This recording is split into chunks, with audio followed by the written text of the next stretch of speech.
এসেছি তোদের মতন মানে লোকেদের সেবা করার জন্য। যা যাই। বাহ, চমৎকার চমৎকার চমৎকার ডাক্তারবাবু, এই আপনার আদর্শ। আপনি এত বড় বড় কথা বলতে কেন এসেছেন? তার আগে আপনি বলুন তো, এই অসুস্থ রুগীর একটা আপনি এভাবে ধাক্কা মেরে ফেলে দিলেন কেন? ওর কি অপরাধ? ওর অপরাধ ওর কাছে যখন টাকা নেই তখন সরকারি হসপিটাল ছেড়ে এই নার্সিং হোমে এসেছে কেন? হসপিটালে যান। আর আপনি হসপিটাল ছেড়ে এই নার্সিং হোমে এসে রুগী দেখছেন কেন? ডাক্তারি পাস করার পর কি শপথ নিয়েছিলেন সেটা মনে আছে? মনে রাখবেন, আপনাকে ডাক্তার বানানোর জন্য আপনার বাবার যত টাকা খরচ হয়েছে তার থেকে অনেক বেশি টাকা খরচ হয়েছে সরকারের। আর এই সরকারি টাকা হলো জনগণের ট্যাক্সের টাকা। আর এই লোকটাও সেই জনগণের একজন, উনিও সরকারকে ট্যাক্স দেয়। আপনার উচিত বিনা পয়সায় ওনার চিকিৎসা করা। মনে রাখবেন, ডাক্তার হওয়া মানে কসাই হওয়া নয়, ডাক্তার হওয়া মানে সমাজসেবী হওয়া। তাই ডাক্তারি পাস করার সময় ডক্টর বিধানচন্দ্র রায়ের চরিত্রটা আপনার একবার ভালো করে পড়ে নেওয়া উচিত ছিল। আপনার এত বড় সাহস, আমার এই নার্সিং হোমে দাঁড়িয়ে আপনি আমাকে অপমান করছেন। কি ভেবেছেন আপনি? ভাবছি যে একজন ডাক্তার হয়ে আপনি আর কত নিচে নামতে পারবেন। মনে রাখবেন, আপনি একজন ডাক্তার, আপনার উচিত রোগীর সেবা করা। তা না করে আপনি কি করছেন? একটা রোগীকে এই অসুস্থ অবস্থায় ওখানে ফেলে রেখেছেন। তাই আপনাদের থেকে চোর ডাকাত মানুষের অনেক ভালো চাই। হ্যাঁ, কি বলছেন আপনি? আপনি চোর টাকাতে ভালো বলতে চাইছেন? হ্যাঁ, চাইছি। এই যেমন ধরুন আপনি একজন ডাক্তার, আপনি চান একটা রোগী যত হাঁপাতে হাঁপাতে আপনার কাছে আসবে ততই আপনার মজা, ততই আপনি তার কাছ থেকে চিকিৎসা করার নাম করে মোটা টাকা কামিয়ে নেবেন। তারপর যখন একজন উকিল, সে চাইবে যে কেস কামারি লাঠালাঠি যত হবে ততই তার মজা। একবার কেসটা জমিয়ে দিতে পারলেই বছরের পর বছর মোটা টাকা সে কামাতে পারবে। তারপর ধরুন একজন গাড়ি মেকানিক, সে চাইবে আপনার গাড়িটা খারাপ হোক, আপনি আপনার গাড়িটা নিয়ে তার গ্যারেজে যান, আর সে তখন 300 টাকার পার্টস লাগিয়ে আপনার কাছ থেকে 3000 টাকা কামিয়ে নেবে। একমাত্র চোর ডাকাতি চাইবে যে আপনার বাড়ির আলমারিটা সোনা দানা টাকা পয়সায় ভরে উঠুক, তবেই চুরি করতে গেলে তার মজা, মানে তার পোষাবে। কি ঠিক বললাম তো? দেখা হবে। তার মানে আপনি চোর ডাকাতদের ভালো বলতে চাইছেন? হ্যাঁ, চাচ্ছি। কারণ আপনার মতো ডাক্তারের চেয়ে চোর ডাকাত অনেক ভালো। আপনারা হচ্ছেন এই সমাজের সব থেকে বড় criminal. What do you mean? এসব কথা আমাকে বলার মানেটা কি? শোনো শোনো ওহে বাবা জীবন, কেউ না জানুক আমি জানি, তুমি নত গুণীজন।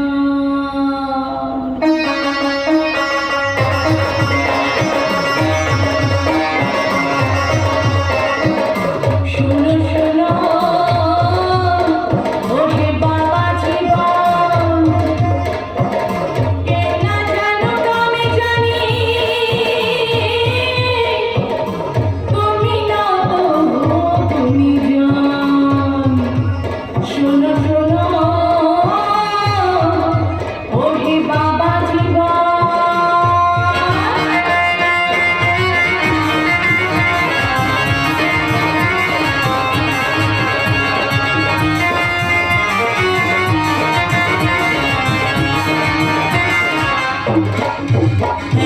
পালাও কেন দাঁড়া বাছা, এবার তোমার খুলবো কাছা।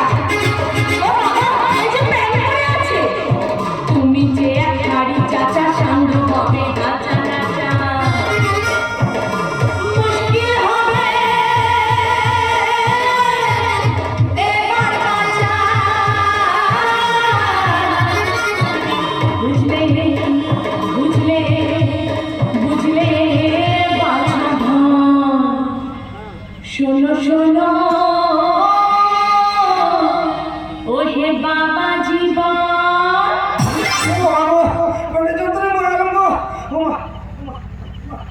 আমি জানতে চাই এই রোগীটার চিকিৎসা হবে কিনা? হবে হবে। আপনি বলছেন তখন হবে না, তা কি কখনো হয়?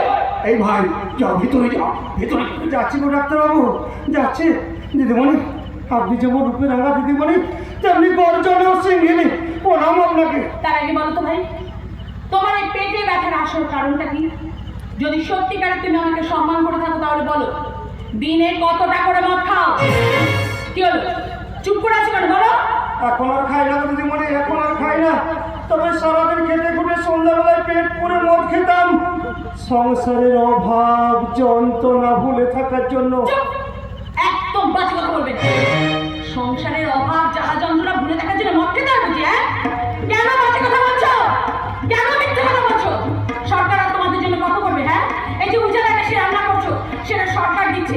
কৃষকদের কৃষক বন্ধু করে বছর 2 বার টাকা অনুদান দিচ্ছে। বিনা পয়সায় রেশন পাচ্ছ। পাকা ঘরে থাকার জন্য সরকার পাকা ঘরের ব্যবস্থা করে দিচ্ছে। আর কত করবে সরকার তোমাদের জন্য? আর তোমরা কি করছো? নিজের রোজগারের টাকাটা সংসারের সব কাজে না লাগিয়ে ওই বাংলার চোলাই মদ কিনে খাচ্ছ। তোমাদের উপর দয়া না দেখি না চাবুক করা উচিত, চাবুক। কেন ভুলে যাচ্ছ? হ্যাঁ, যে বাড়িতে ছোট বউ আছে, ছোট ছোট বাচ্চা আছে, তাদের মুখে কে অন্ন তুলে দেবে? বাবা হয়েছো, বাবার কর্তব্যটা পালন করো। ছেলে মেয়ে মুখে অন্ন তুলে দাও, তাদের বস্ত্র দাও, তাদের লেখাপড়া শেখাও, তারাও দেখবে সমাজের একজন হয়েছে। আজ তুমি এসেছো ডাক্তারের কাছে, একদিন তোমার ছেলে মেয়েকে ভালো করে লেখাপড়া শেখাবে, সে ওই সমাজের ডাক্তার হবে। সিঁড়ি আছে ভাই, সিঁড়ি আছে, সে সিঁড়ি বেয়ে ওঠার চেষ্টা করো। আর নিজে না পারলে নিজের ছেলে মেয়েকে ধরিয়ে দাও, তাদের লেখাপড়া শেখাও, মানুষ করো। আমরা দেখবে সেও একদিন মানুষের মতো মানুষ হবে। আর তুমি এসছো ডাক্তারের কাছে, কাল তোমার ছেলে মেয়ে ডাক্তার হয়ে এই সমাজের সেবা করবে। আজ আমার চোখ খুলে গেল দিদিমণি, আজ আমার চোখ খুলে গেল। ভগবান আপনার মঙ্গল করুন। আর আমি জীবনে কোনোদিন মদ ছবো না, এই আমি আপনার কাছে প্রতিজ্ঞা করে গেলাম দিদিমণি। আমি এই প্রতিজ্ঞা করে গেলাম, এই প্রতিজ্ঞা করে গেলাম।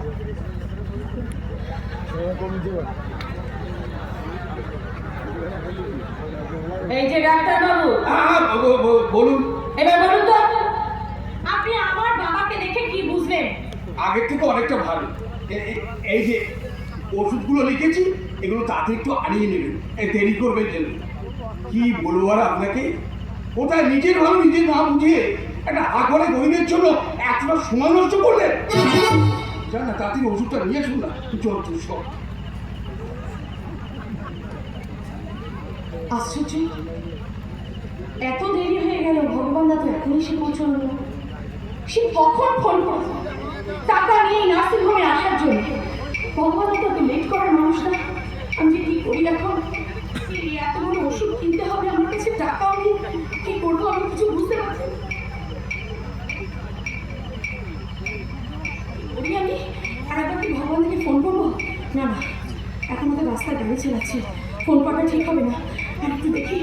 এত রোগী আর রোগীর বাড়ির লোকের ভিড়ে বুঝতেই পারছি না কোন মেয়েটা। তবে নামটাও তো জানি না যে নাম করে ডাকবো, কিন্তু ওই মেয়েটা মনে হয় কাকে যেন খুঁজছে। এদিক ওদিক তাকাচ্ছে, বারবার পাইচারি করছে, হাতে একটা প্রেসক্রিপশনের কাগজ মনে হয় আছে। একবার থেকে জিজ্ঞাসা করবো? না বাবা, যদি ছাড় খেয়ে যায়। দেখতে সুন্দরী হলে কি হবে, দেখে মনে হচ্ছে ভীষণ ভীষণ মেজাজি। যদি অপমান করে দেয়, না থাক। এই ছেলেটা তখন থেকে হাঁ করে আমার দিকে তাকিয়ে কি দেখছে কি জানি, মনে হচ্ছে বাপের জন্মে কোনোদিন মেয়ে দেখেনি।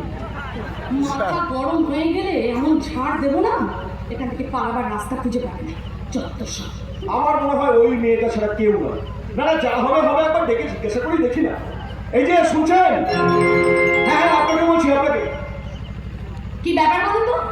সেই তখন থেকে আমার দিকে নির্লজ্জের মতো তাকিয়ে হাঁ করে আমাকে কি মারছিলেন? হ্যাঁ না, মাপছিলাম ঠিকই, কিন্তু বুঝতেই পারছি না ওজন কত। ওজন কত মানে? মানে আপনার চোখ মুখ, আপনার কথাবার্তার ওজন দেখে মনেই হচ্ছে না যে আপনার বাবা, মানে আপনার বাবা যে অসুস্থ, এটা কিন্তু আপনাকে দেখে মোটেই মনে হচ্ছে না। কি আজেবাজে কথা বলছেন? হ্যাঁ, কি আজেবাজে কথা বলছেন? আমার বাবাই তো অসুস্থ, কিন্তু আপনি কে? আমি ভগবান। ভগবান মানে আপনার? আমার ভগবান? কিন্তু আমি তো ভগবানকে খুঁজছি। আমিও তো আপনাকে খুঁজছি, আমি তো এসে গেছি। কিন্তু আপনি তো আমার ভগবান না। আরে না, নই, আমি ভগবান নই, কিন্তু ভগবানের একটা অংশ আমি। মানে আপনার ভগবান আমার বন্ধু। আপনি যখন ওই বাবার অসুস্থতার ব্যাপারে ভগবানটাকে ফোন করেছিলেন না, আমি তার পাশেই বসেছিলাম। জানেন, আপনার বাবার অসুস্থতার খবর পেয়ে আমার হাতে কিছু টাকা দিয়ে আমাকে নার্সিংহোমে পাঠিয়ে দিন। কিন্তু ভগবান না নিজে না এসে আপনাকে কেন পাঠালো? ভীষণ ব্যস্ত, ব্যস্ত। আমি নাটকের ব্যাপারটা নিয়ে ব্যস্ত হয়েছি। মানে আমি বলছিলাম কি, উনি আসছেন, মানে তো আসছেন, আমাকে বললো তুই যা, তুই যাচ্ছি।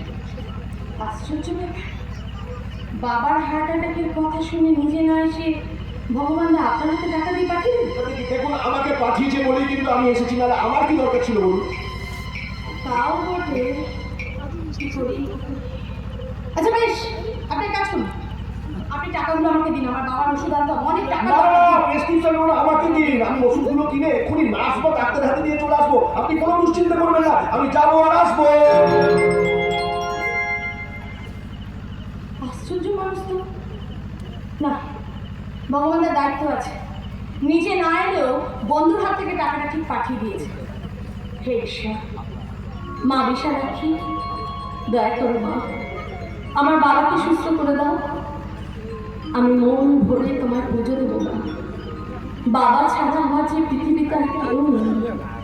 আমার ছোট্ট বোন সোনামণি, সে বাবার দেখভাল করে, আর আমি নাচ গান নাটকে অভিনয় করে টাকা রোজগার করে আমাদের ছোট সংসারটা চালাই। বাবা এখন অনেকটা সুস্থ আছে রে। ডাক্তারবাবু বললেন 3-4 টাইমটা পার হয়ে গেছে, কিন্তু ওষুধ কোথায়? আর ভগবানটা কোথায় গেল? আরে দাঁড়া বলছি, এদিকে আমার কাছে আয়। আরে ভগবানটা নিজে আসতে পারেনি বলে ভগবানটা তার বন্ধুর হাত থেকে টাকা পাঠিয়ে দিয়েছে। উনি তো গেলেন ওষুধগুলো কিনে আনতে। আমি ঠাকুরকে কত ডেকেছি, ঠাকুর মুখ তুলে চেয়েছে। ডাক্তারবাবু বললেন বাবাকে খুব তাড়াতাড়ি ছুটি দিয়ে দেবে। হ্যাঁ, ছুটি করিয়ে তো আমাদের নিয়ে যেতেই হবে, নইলে কি আমার সাধ্য আছে বল এই এত বড় নার্সিং হোমে বাবাকে রেখে চিকিৎসা করার? বাবু, তুই যা করিস, কজন দিদি এরকম করে বলতো? রাতের পর রাত জেগে অভিনয় করে কত কষ্টের পয়সা তুই সংসারে খরচ করিস। তোর ঋণ শোধ করা যাবে না রে দিদি। একটা চাকরি দেবে তোর ঋণ শোধ করা যাবে না রে দিদি। দিদি হয়ে বোনের জন্য আর মেয়ে হয়ে বাবার জন্য প্রবন্ধ কার জন্য করবে? তোরা ছাড়া আমার কি আছে? তবুও আমি বলি, তোর মতো দিদি যেন প্রত্যেকটা সংসারে জন্মায়। মন্দিরে থাকে ভগবানের পুজো, আর মানুষের মধ্যেই থাকে আসল ভগবান, সেই দেবী হলো তুই। তাই মন্দিরে প্রণাম করার আগে তোকে একটাবার প্রণাম করবো দিদি। না বোন, আর আমার কোলে আয়। আমার সোনা, আমরা যেন সারা জীবন একে অপরের প্রতি এইভাবেই দায়িত্ব পালন করতে পারি, এইভাবেই পাশে থাকি। যা, অনেক আদর খেয়েছিস, এবার বাবার কাছে যা, আমি ওষুধগুলো নিয়ে করে আসছি। যাচ্ছি দিদি, যাচ্ছি। আমার সোনা দিদি, ছাড় এখানে দিচ্ছি। এটা নার্সিং হোম, ছাড়, চল আমার কাছে যা। আমার ছোট বোন সোনামণি, ওর ভবিষ্যৎটা তো আমাকেই গড়ে দিতে হবে। কিন্তু ছেলেটা গেল ওষুধ আনতে, এখন এলো। শুনছেন, আপনার বাবা কিন্তু বেশ ভালোই আছে। এই মাত্র ওষুধগুলো নিয়ে নিজের হাতে আমি নার্সকে দিয়ে আপনার বাবাকে দেখে এলাম। কোনো দুশ্চিন্তা করবেন না, আমার মনে হচ্ছে খুব তাড়াতাড়ি সুস্থ হয়ে উনি বাড়ি ফিরে যাবেন। বলছিলাম আপনার একটা কথা বলুন না, অন্য কিছু নয়, মানে আমি শুনলাম আপনি নাকি ভীষণভাবে অভিনয় করেন। মানে আমরা অফিসে সকলে মিলে না একটা নাটক করছি জানেন, মানে কোনো নায়িকাই খুঁজে পাচ্ছি না। আপনি যদি দয়া করে একটু নায়িকার ভূমিকার অভিনয়টা করে দেন না, ভীষণ ভীষণ ভালো হয়। আপনি আমাদের জন্য এত করলেন, আর আমি আপনার নাটকে অভিনয় করতে পারবো না তা কি হয়?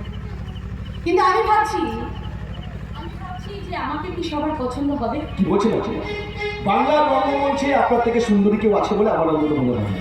এক কথায় সুন্দরী। এটা একটু বেশি বাড়িয়ে বলছি। না না মোটেই নয়, যা সত্যি আমি তাই বললাম, বিশ্বাস করুন। আমার সাথে হিরো রোলটা কি করবে? নিশ্চয়ই আপনি। দেখুন, আপনি যদি বলেন চলবে, তাহলে কিন্তু আমি রাজি আছি। ওই তো আমার ভগবান এসে গেছে। আরে আমার দাদা ভগবান, আপনার বন্ধু ভগবান। আপনি দাঁড়ানো মিলাচ্ছেন। শুনুন, আমি বলছিলাম আপনার ওই ভগবান দা সিগারেট খাবেন, এরকম নেশা আছে? আমার দাদার কোনো নেশা নেই। আমার দাদার একটাই নেশা, মানুষ বিপদে পড়লে তার পাশে গিয়ে দাঁড়ানো আর তার সেবা করা। একদম ঠিক বলেছেন। সেই জন্যই তুমি ভগবান, কিন্তু আমি তো মানুষ, আমার একটু সিগারেটের নেশা আছে জানুন। আমি পাশের দোকানটা থেকে একটা সিগারেট খেয়ে এক্ষুনি আসছি। হ্যাঁ, এই দাঁড়ান। আপনি এক্ষুনি বললেন যে আপনি আমার ভগবানদার বন্ধু। আপনি বন্ধু হয়ে জানেন না যে আমার দাদার কি নেশা আছে আর কি নেই? মানে ব্যাপারটা কি জানেন তো, নেশাটা আমি কোনোদিন কারোর সামনে করি না, আর ভগবানের সামনে তো কখনোই নয়। মানে ওই যে জয় ভগবান, জয় ভগবান। জয় ভগবান।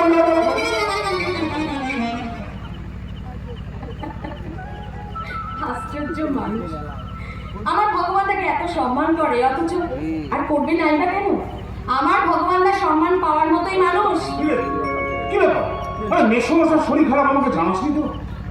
তোদের পাড়ার লোকের মুখে শুনে আমি নার্সিং শুনে না। কি আবল তাবল কথা বলছো? আমি তো তোমাকে ফোন করে বললাম টাকা নিয়ে নার্সিংহোমে চলে এসো, তুমি ব্যস্ত ছিলে বলে তো তোমার বন্ধু হাত থেকে টাকা এখানে পাঠিয়ে দিলে। আরে কি পাগলের মতো কথা